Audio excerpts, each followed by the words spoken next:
I'm going to be breaking down how one UK car dealer made around 33 million in net profit in a single year, and then finished the year with 33 million pounds in cash sitting in the bank. Funny story, he paid himself 12,000 pounds of salary, but 7 million pounds of dividends, so kind of makes sense. They only sold 105 cars. There's no VCs here, there's no crazy funding, there's no unicorn nonsense, no SaaS tech stuff. Just good old deal making, good old sales, ridiculous product knowledge, and a tiny team.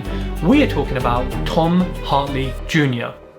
So why am I even talking about him? Well, I saw this article, and car sales always fascinates me because it's a very hard industry. Your products can go really, really wrong. As we've seen with GV London, things can just totally fall apart and the house of cards can come crashing down. But I saw this article and I thought, flipping heck, 33 million in net profit in an industry that often has like 10% margins or less. This is incredible. And to have that also, that level of cash reserves and 87.8 million of assets, all with just 15 employees. And actually, if you watch his YouTube, he's building this massive new destination car center in the Cotswolds. I'm not obsessed with him. I think I've seen 2 YouTube videos and a couple of bits. I really am not a fan.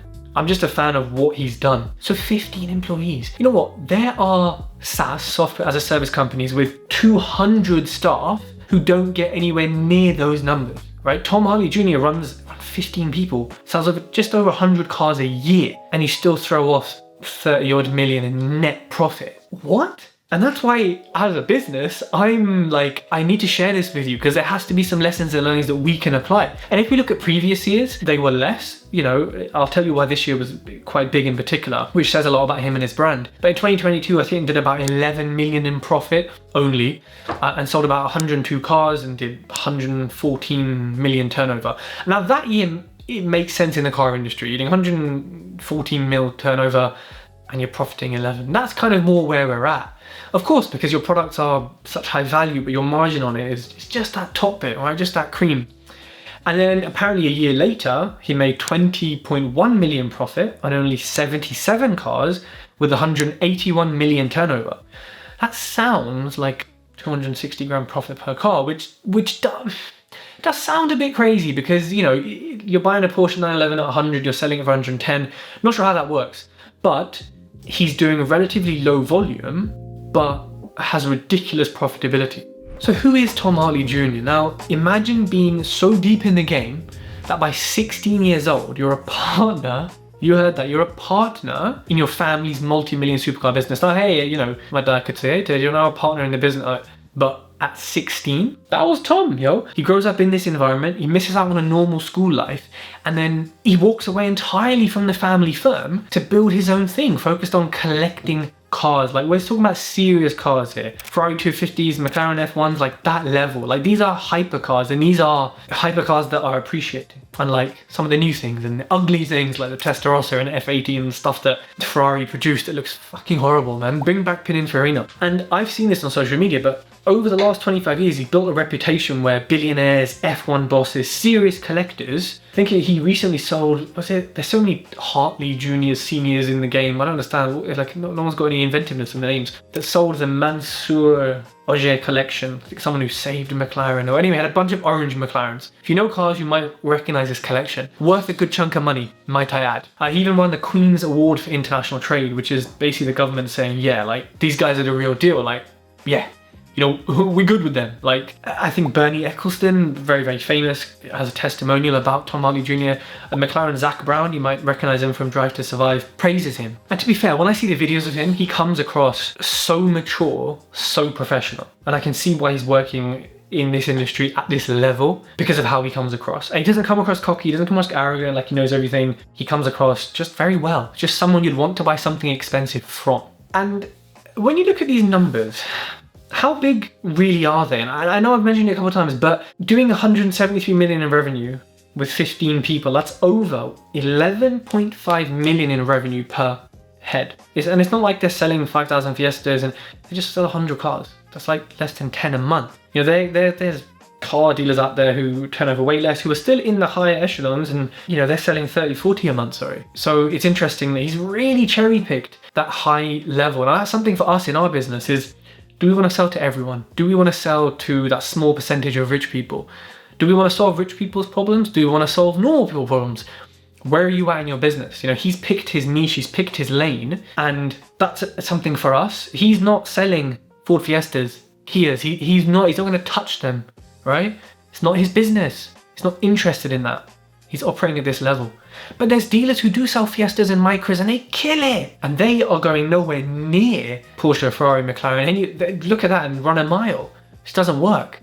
So, you know, you have to look at it, you know, what can you apply from this into your business? One thing's really interesting, he was chosen, and this is probably one of the things that really made 2025 boost. And we all have this in business. We have to understand that we will have years where we just have this massive growth. But it's come from the years before where we were hustling and building that reputation. And then you get a call and they say, we want to sign a contract with you. And it's $1 million a year and you double in like that. But it's because you put in 4 years before working to that moment. And I think for him, it was selling Bernie Ecclestone's 69 car collection, I think it was. Apparently sold to the heir of Red Bull, a guy called Mark, for around 500 million. So obviously he would have had a brokerage cut in there or some sort of, you know, something which would have contributed to that. So, you know, I think that is what really pushed that pre-tax profit. But it came from the years before. He didn't just suddenly get given this. It wasn't his second year in business. But, you know, if we zoom out a little bit across multiple years, you can still see the consistent pattern. Relatively low volume, so less stress because there's less moving parts, less things. You're selling less products, so there's more of a focus on the quality and how special each one is. And the margins that just keep going up. I don't think he's lucky. I think he has a system and a reputation and it really works. If we look at his actual business model then. So number one, he actually buys the cars. He doesn't just broker them. Doesn't really do sale or return like some companies do, and that can go wrong. So he says that they aim to buy most of their inventory. Obviously that comes with stocking fees and you bear the full risk on ultra expensive stock, which yes, a Carrera GT is going up in value, so is an F40, but okay, and we could say there's a 99% chance they're going up. There's a 1% chance there isn't, but losing 100 grand on an F40 is different from losing 100 quid on a Peugeot 308, right? But then you get much higher margins because you're owning the product. A lot of dealers at this kind of level, glorified brokers, whatever, they don't hold the car. They introduce the buyer and the seller and they take a fee. Now, I think that actually can work really well when it's done correctly. The middleman always makes more money. Airbnb, Uber, etc. They don't own cars, they don't own houses. They make more money than those who do. So being the middle person is not a bad place to be. I think taking a commission, clipping the middle of it can work really well. Obviously, you make a bigger margin potentially when you are selling it yourself, and when you're using your own cash and you haven't got stocking fees, things like that, your margins are even bigger. But starting off at that level is very, very hard. That is, for me, a great market, a great business, great sector, but then our model doesn't work, And we really need to look at our models. This new Cotswold showroom, I think you completed without external finance. If you got 32 million cash sitting, I think you can do it yourself. I think it's going to be the largest dealership in the UK. I want to go when it's done. It looks incredible. From a property investment point of view, the workmanship, the craftsmanship looks amazing. And so, yeah, if you're not looking at that on his YouTube, check it out because, yeah, it's so interesting to see what he's building and how he's building it. He also operates at the top of his market and he has clients from all over the world. He doesn't just buy anything expensive. He looks for things that are niche, that are specific, that those super rich want. That he has built a reputation brokering, buying, selling, owning, and that when people think, oh, I've got a weird car, it's quite expensive, I can't just sell it to any dealer, it kind of needs that special touch, they're going to go to him.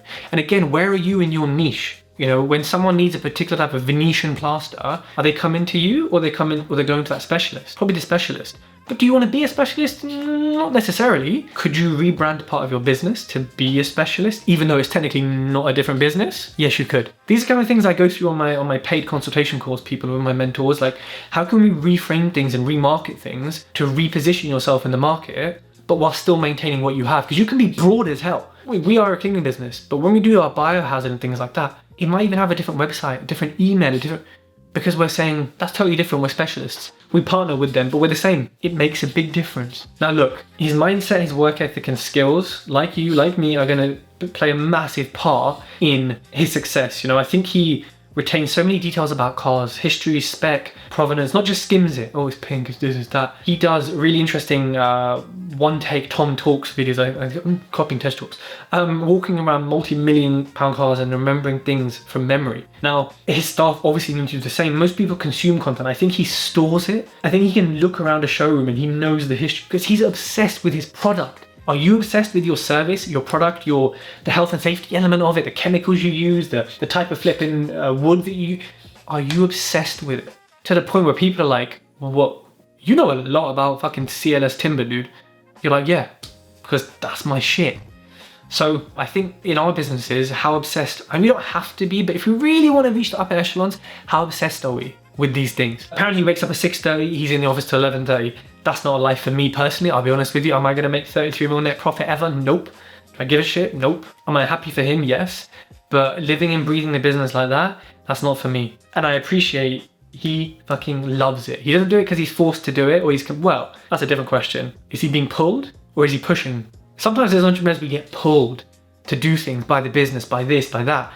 I don't know. I like to think I'm pushed. I'm pushing myself to do it. I'm not being pulled to do it. I'm in control. And look, I think he probably pays record prices for certain cars because he knows he can still sell them at a profit because he has the black book, he has the network. He also avoids debt. Again, I'm not, going to say I'm against debt, but in his view, he avoids it. So he's not leveraged. He's got more protection of his assets. And so he makes a bit more money in that sense. But I do understand that actually taking leverage is important and using it to your advantage. So let's summarize. Ridiculous capital efficiency. 173 million in revenue and 32 million net profit with 15 staff. Flipping heck. Clear niche and brand. Only the finest, most significant cars, which attracts the wealthiest and most serious clients globally. He has skin in the game, he buys inventory. He carries the risk. He gets higher margins. Decades-long expertise, right? In the trade apparently since he was 11. Crazy. And a partner since he was 16. 25 years plus in a very specialist market. Who's going to have more knowledge than him? Only someone like him. And how many people started that young and have done it I've done the same thing for so long. 10,000 hours, he's probably got 30,000 hours in it. Reputation and trust, the testimonials,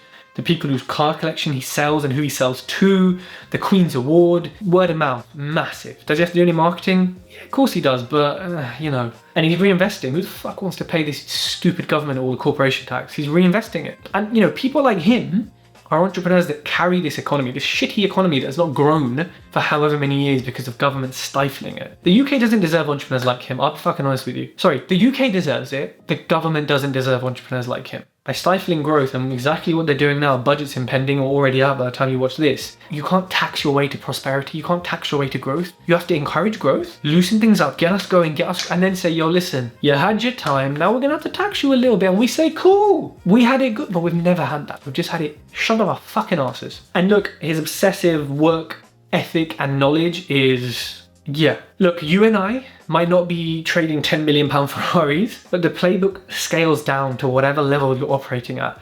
Pick a niche, know it better than anyone else. Actually take some risk, right? Keep your team lean, and I love doing that. Less humans are better.